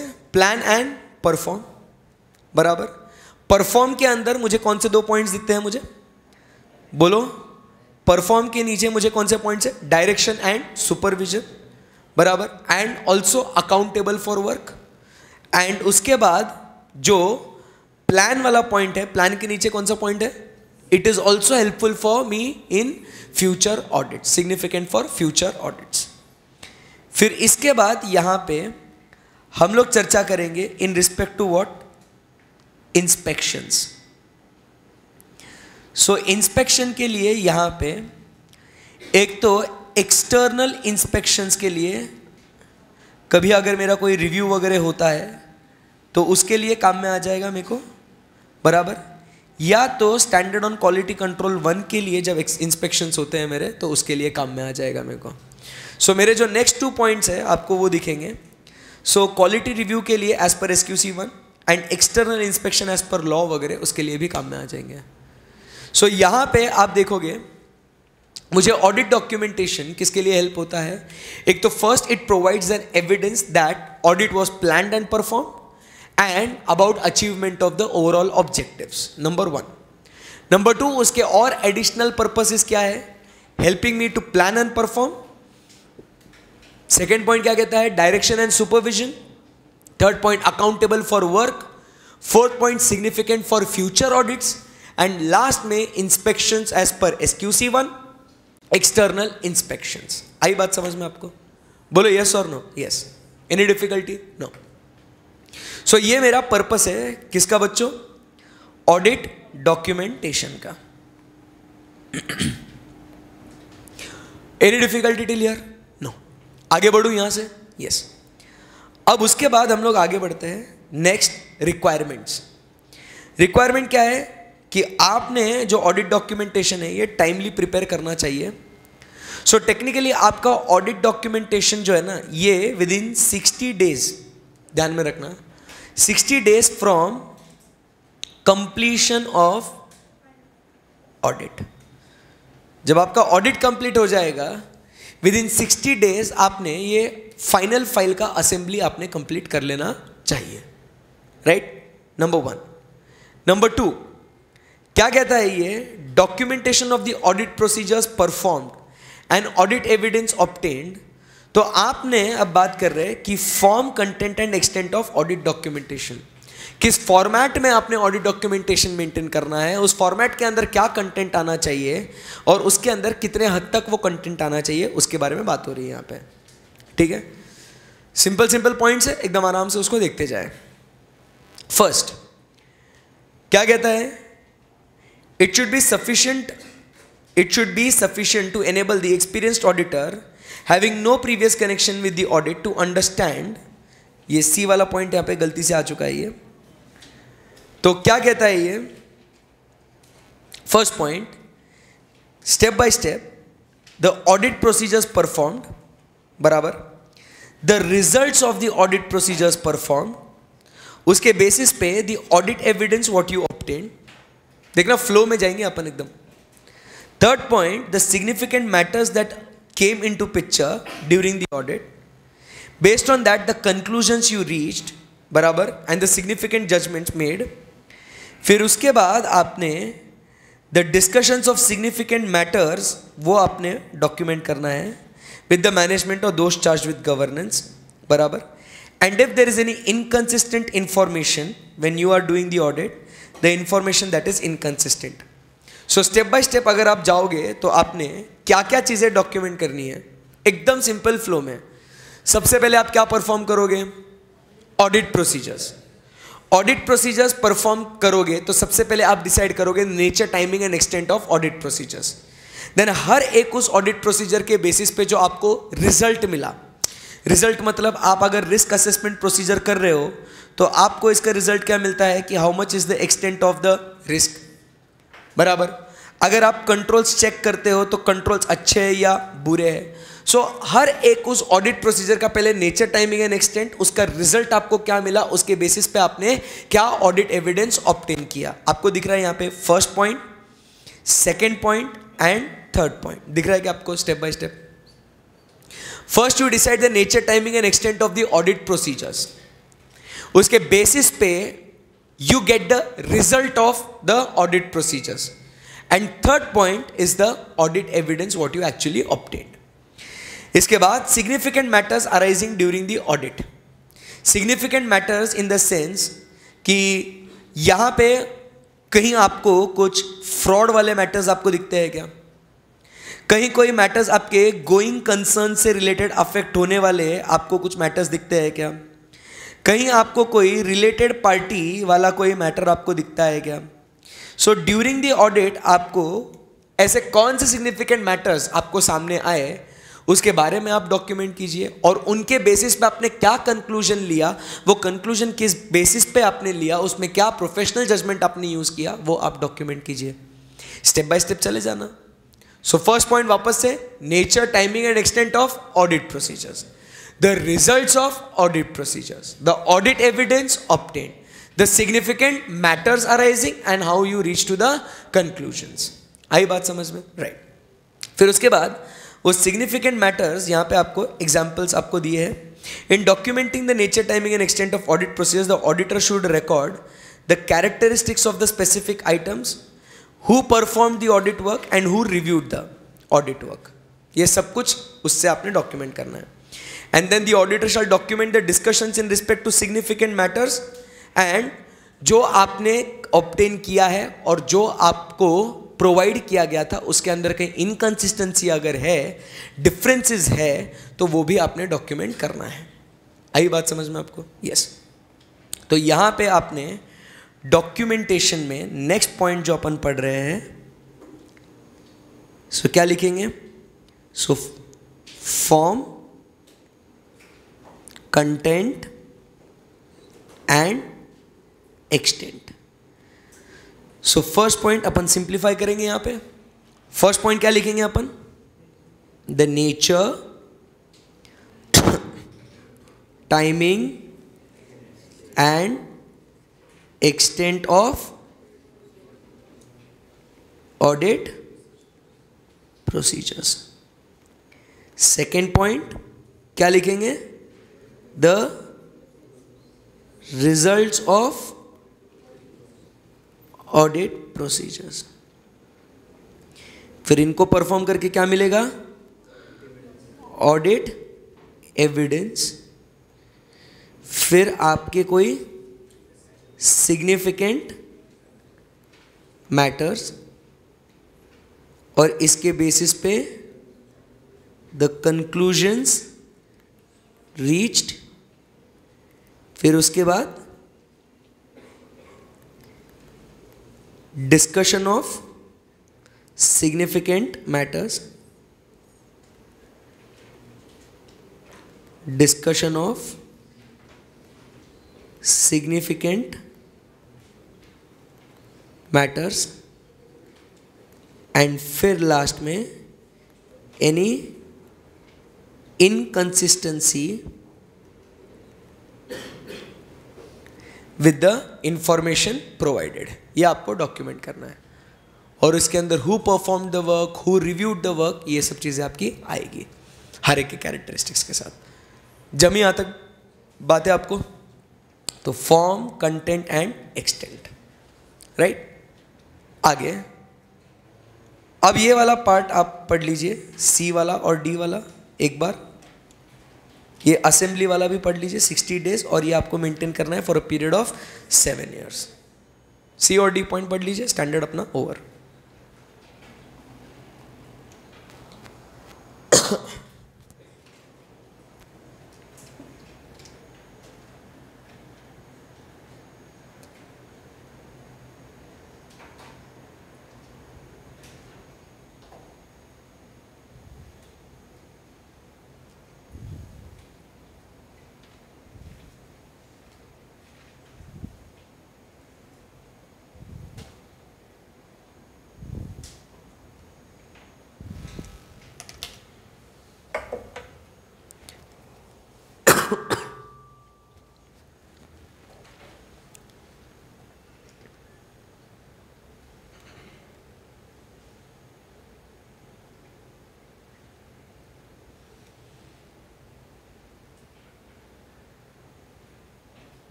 पढ़ लिया?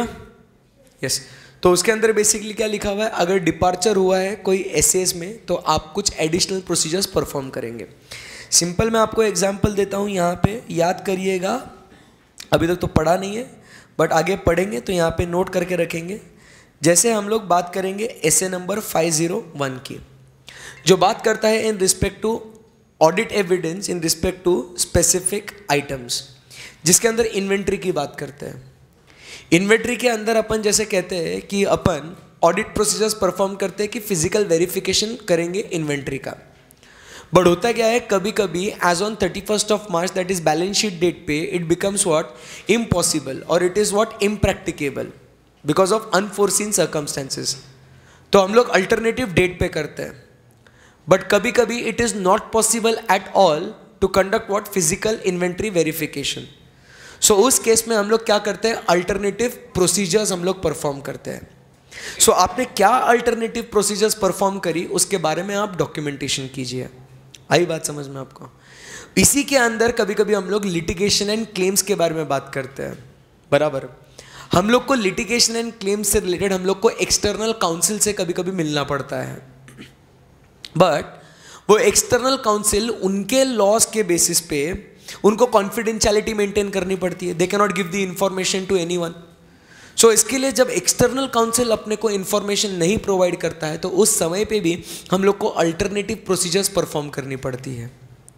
सो जैसे बेसिकली आपने क्या अलग प्रोसीजर्स परफॉर्म करी नॉर्मल कोर्स से, तो वो भी आपको क्या करना पड़ेगा, डॉक्यूमेंट करना पड़ेगा। आई बात समझ में? यस। नंबर 2 पॉइंट जो लिखा हुआ है matters arising after date of audit report, तो यहां पे हम लोग बात करते हैं about what, SA number 560 subsequent events के बारे में।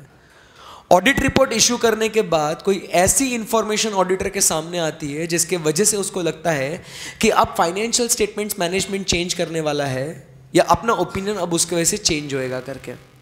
सो उस केस में वो क्या करता है कि वो कौन से सर्कमस्टेंसेस है जिसके वजह से उसका ओपिनियन चेंज होएगा वो डॉक्यूमेंट करेगा, और वो चेंज्ड सर्कमस्टेंसेस को इवैल्यूएट करने के लिए उसने क्या नए ऑडिट प्रोसीजर्स परफॉर्म किए, क्या नया ऑडिट एविडेंस उसने ऑब्टेन किया, क्या कंक्लूजन उसने पहुंचा, वो अपन उसके बारे में डॉक्यूमेंट करेंगे। आई बात समझ में आपको? यस। और ये इसको वर्किंग पेपर्स कब तक मेंटेन करना है, till the period of 7 years। Assembly कितने दिन में करना है उसको, 60 days ओवर। ये पूरी की पूरी प्रॉपर्टी किसकी होगी, ऑडिटर की, राइट। सो ये फटाफट आप समरी जो आपको इंपॉर्टेंट चीज़ें जो एग्जाम में पढ़ के जानी है, ऑडिट डॉक्यूमेंटेशन यहाँ पे अपन लिखेंगे, 2 बातें लिखेंगे अपन यहाँ पे।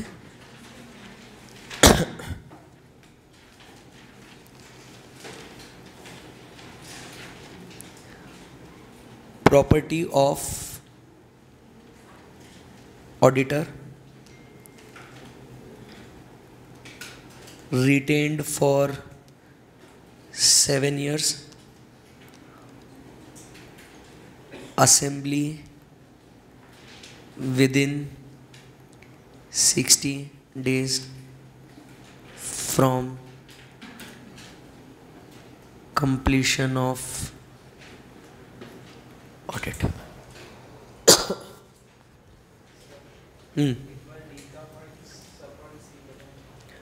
डी का when and by whom the resulting changes to audit documentation were made and reviewed, मतलब कौन से व्यक्ति ने कब वो चेंजेस किए हैं टू द ऑडिट डॉक्यूमेंटेशन। अरे लिखा न रे, रिजल्टिंग एंगेजमेंट टीम मेंबर भी हो सकता है ना कोई, हाँ, तो किसने किया है वो चेंजेस, तो वो अपने को बात करनी है वहाँ पे, right. So right this down.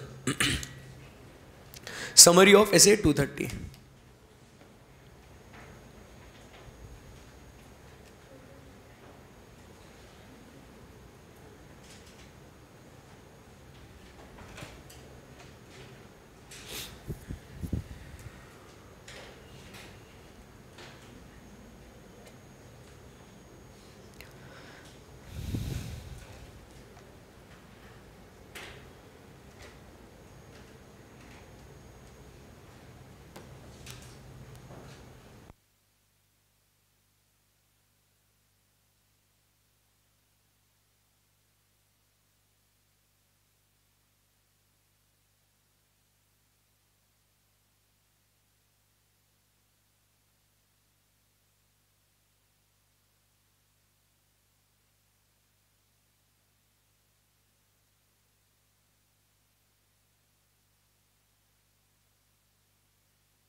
ऊपर का हो गया ना बच्चों?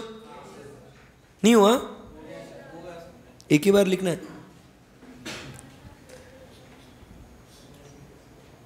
चलो ये फॉर्म कंटेंट ये ध्यान में रखना, ये स्टेप बाय स्टेप है।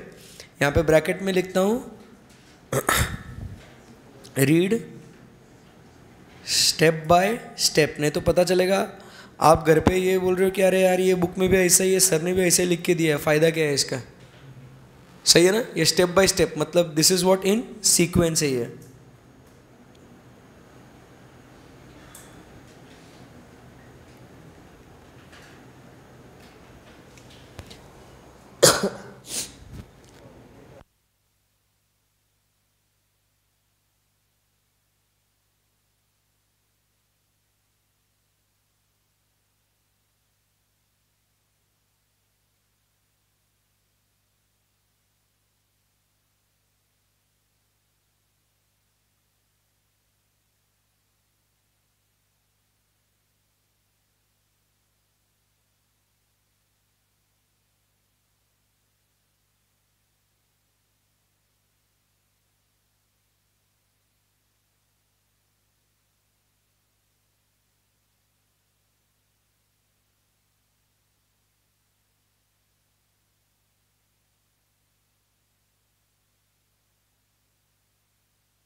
Yes guys, done? ओके, सो यहाँ पे हम लोग कंप्लीट कर लिए हैं कौन सा? SA number 230, right? So tomorrow when we meet we are going to complete with the entire series of 200, क्योंकि अब बचे कुछ भी नहीं है। 240 छोटा सा है, बराबर, 250, 260, 265 एंड 299, हाँ बस छोटे छोटे स्टैंडर्ड्स है ये, right? So see you guys tomorrow. हो गया ना आज का समय? हाँ जी, so see you guys tomorrow, bye bye, take care, bye.